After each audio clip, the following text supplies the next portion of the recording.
All right, hello and welcome back to another tutorial in Maya. Today we are going to take a look at transparency and reflective surfaces. Well, actually more just reflective surfaces. And as you can see here, what I have going on is just a simple text object and some reflections. And these reflections are actually made with a mental ray shader. And to be more specific, let's look at our hyper shade over here. What we're going to be looking at today is under the materials section is something that's called the MIB Glossy reflection. And you'll see that right here. And what that does is it basically assigns a reflective surface to a plane. So essentially you can get this nice, glossy, overdone effect. It seems like reflective surfaces are all the rage all the time, so you kind of need to have a good standby to create a reflective surface. And in this case, the plane is right here, and I just basically have actually it's a blend and assigned to a plane. And what that reflected MIB reflection does is it just gives it a glossy reflection here. But by default, you won't really get results, and I'll show you why. It takes a little bit of fussing with in order to make it work right. So let's take a look a little bit more in depth of what this means. Now, in this scene, the MIB reflected, the reflection is on this surface, and it's not here or here or here. This is a Fong. I just basically assigned a Fong to this surface, and on this is just a plain Lambert, and this is a who knows what it is. Oh, it's probably a blend or something, but anyway, what we're interested in is this nice fall off that you can control. You can control this really well with this this MIB glossy reflection. So that's what we're going to take a look at, how to control all of the various proportions of what's going on here. And you'll notice that this has good fall off, and it has sort of some detail in the way that your objects look over the surface. And with the other, there are other ways to do this. I mean, there's other reflective surfaces in Maya and Mental Ray, but what we're interested in is just this glossy reflection. So essentially you see a Fong here, and it has sort of a real defined edge. Same thing here. And here, because I have that reflection assigned, you'll notice we have all sorts of parameters we can play around with. So let's take a look at that first. I'm going to come back into Maya, and I think what we'll do is just start a new project. So you can see where this I basically just had a large area light going on here, and then some of this, but we'll just go with a simple object like a sphere and a plane, and we'll start from scratch. So let's set that up right now. But before we do that, make sure that you go over and check out Lester. He always has interesting stuff for your brain. So go check out Lester Banks and look at his Maya tutorials. Quite a load of them there. He seems to find a lot of stuff on Vimeo, so just be aware that Lester is out there working for you night and day on the internet for good CG stuff for your brain. All right, so go see Lester. All right, well, let's go back into Maya, and let's just create a new scene, and we'll start from scratch. I don't need to save anything there. So you may want to just come and create yourself a plane, just a simple plane, and I'll just make it yay big, and there we go. And I might go into shaded mode, and then maybe create just a simple sphere, and anywhere, doesn't really matter. I'll bring mine up from the surface a little bit, maybe move it back. Alright, and I might just put on my wireframe there. Okay, so now we have a surface and an object, and that's really all. This couldn't get any more basic than that. But let's look at this plane here first, and maybe come over into the hypershade, and just quickly create one of those MIB glossy reflections right here. And what we'll do is we'll take this node first. We'll take the reflection. And if you come over here and just select your plane, I usually right click and come down in existing material, and let's just assign it that reflection. Now, it's no big deal. You're not going to really be able to see your textures and stuff when you're working with this, in the viewport. So no matter what you do, you turn on textures, you turn on high quality, whatever, and you're not really going to be able to see the results. So in this case, I think what I'll do is I'll just stay with defaults right now. So we'll just work with defaults. And now that we assigned that reflection to this plane, let's take a quick render and see what it looks like. I'll bring my render view over here, go into the render, and there it is. Okay, well, you should expect to see something like that because really we just have the reflection assigned to the surface, but we really don't have any other surface properties yet. We know we have a reflection because we just assigned it, but here's where it gets interesting. With this little node in the, if you select it over here in the hypershade, and let's just select our glossy reflection right there, and you'll notice that it has its own tab and that you can come into the shading section, and in this case we want to assign that a base material, and that base material could be anything. We'll stay with some of the mental ray shaders, but right now just click on the checkerboard and you'll get your nodes right here. And in this case, I think what I'll do is just stay with the illuminated blend. I'll choose an MIB illuminated blend, and we'll assign that to the surface. Okay, so you can see where in the hypershade you now have your glossy reflection, and now you have an actual surface material, which is cool. So I'm going to come back over here, and we'll do another quick render and see what we got. Okay, and there it is. So nothing's happening yet, and it's kind of strange. You'll say, well, why is it doing that? Why don't I see my reflection yet? Well, we have to make some adjustments first in order to get it to kind of show up. So let's do something. Let's create a color for this right here for our object, so we can kind of better see our object when it starts to show up. So in this case, I think I'll just do a normal surface like Lambert. Let's just take a Lambert and let's make that sort of like a green or something like that. I like green. Okay, we'll just make that green. Now we have a Lambert and it's green. And I think what I'll do is just select the sphere and come down and assign it the existing material of that Lambert 2, which is our green. And let's take a quick render and see what happens.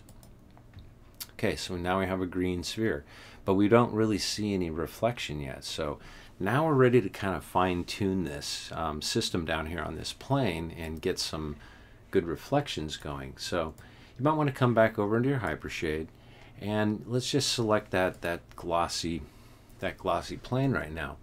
And we actually might want to check the blend first, because you can see where we have kind of mid-gray levels set for everything by default. Well, let's play around with those a little bit and see where we actually start to get something that looks good. I'm going to bring the ambient level down a little bit. I think I'll bring everything down, the diffuse and everything, and we'll just sort of see what happens when that happens. Well, you don't really see anything, and you might ask yourself, well, why? It just gets more complex. Okay, well, let's choose this plane now, and you can see where I have my plane selected up here, and then it has that glossy reflection.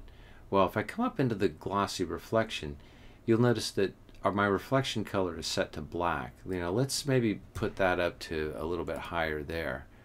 Okay, well, immediately you notice where this is by default set at black, so you're really not going to see a reflection because this is just sort of like a grayscale. It's saying, okay, no color in the reflection. But if you bring that all the way up to white, well, now you have your reflection. Okay, so that's the first major control for this, and a really cool one at that. So now that we have a reflection color going, you can use a max distance and max fall off. I think what I'll do is we're in mental ray settings right now in our render settings, and so let's just stay with the default qualities here, because sometimes you can get up into longer render times, and for our purposes I'm just going to leave it in draft. Alright, and yeah, I'll just leave it in draft. And I think I could probably bring this up to, like, say maybe a 1280 by 720.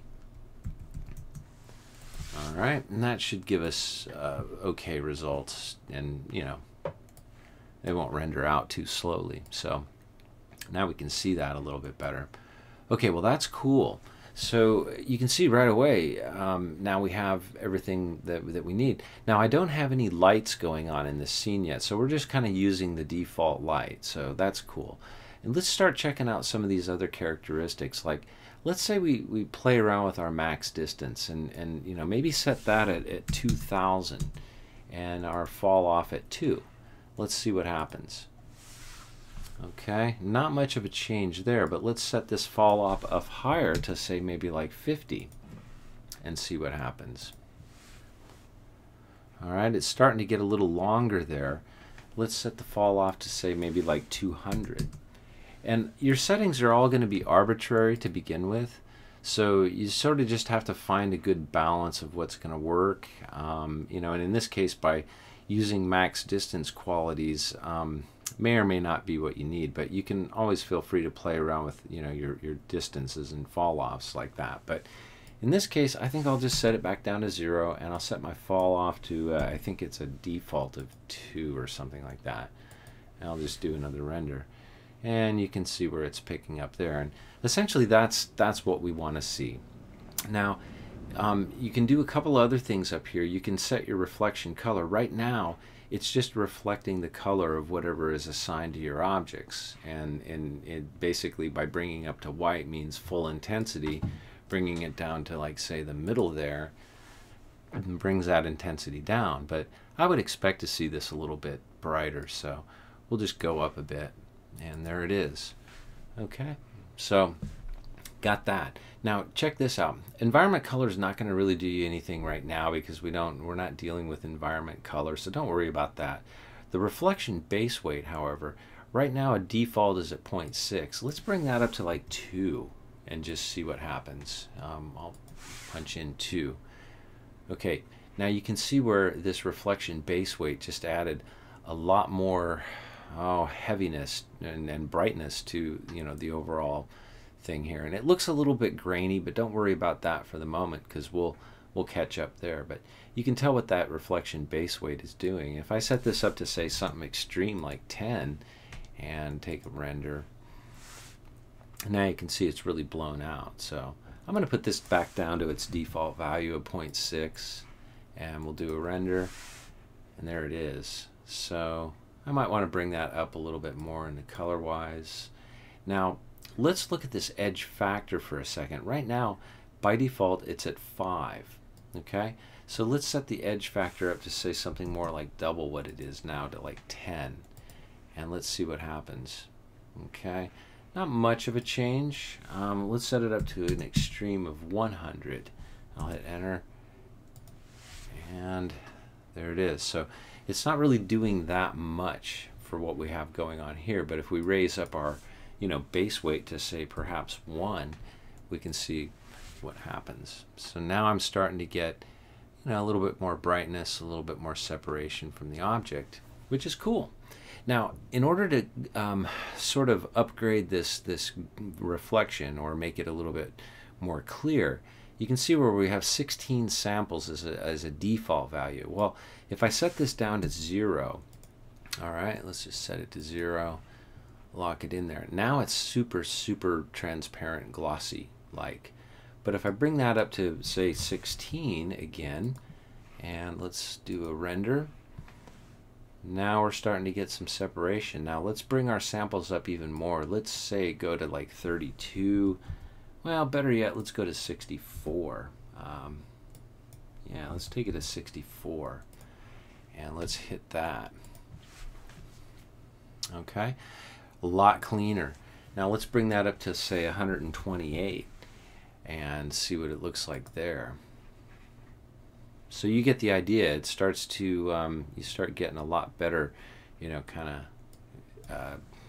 a lot better definition on your fall off basically. So let's take that up to 256 and take another render.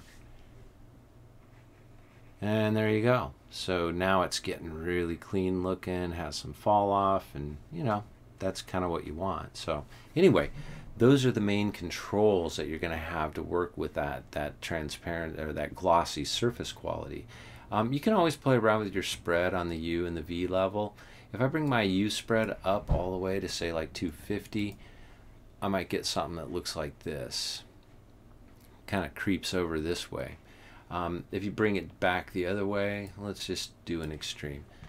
So you get the idea. Play around with your controls a little bit and find out what's happening. So, you know, straighten it out a little bit, but there you go.